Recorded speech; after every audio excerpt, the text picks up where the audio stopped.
Kevin കൊലപാതക കേസിൽ വിചാരണ തുടങ്ങി. കോട്ടയം മുനിസിപ്പൽ സെഷൻസ് കോടതിയിലാണ് വിചാരണ നടക്കുന്നത്. ഒന്നാം പ്രതി സാനു ചാക്കോ ഉൾപ്പെടെയുള്ള 7 പ്രതികളെ മുഖ്യസാക്ഷി അനീഷ് തിരിച്ചറിഞ്ഞു.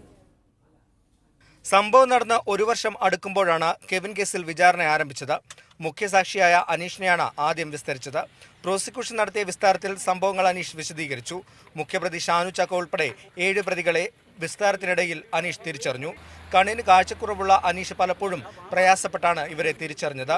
എന്നാൽ നീനുവിന്റെ പിതാവും 5ാം പ്രതിയുമായ ചാക്കോ ഉൾപ്പെടെ 3 പേരെ അനീഷ് തിരിച്ചറിഞ്ഞില്ല.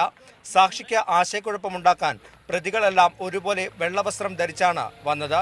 പ്രതികൾ രൂപമാറ്റം വരുത്തിയതിനാൽ തിരിച്ചറിയാൻ കഴിയുന്നില്ലെന്ന് സാക്ഷി അനീഷ് കോടതിയെ അറിയിക്കുകയും ചെയ്തു.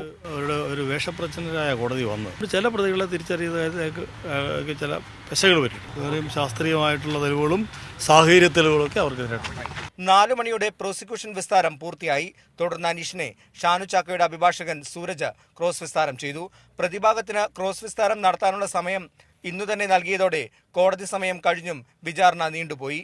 പ്രത്യേക കേസായി പരിഗണിക്കുന്നതിനാൽ രാവിലെ 10 മണിക്ക് തന്നെ വിചാരണ നടപടികൾ ആരംഭിച്ചിരുന്നു. വിചാരണ നാളെയും തുടരും.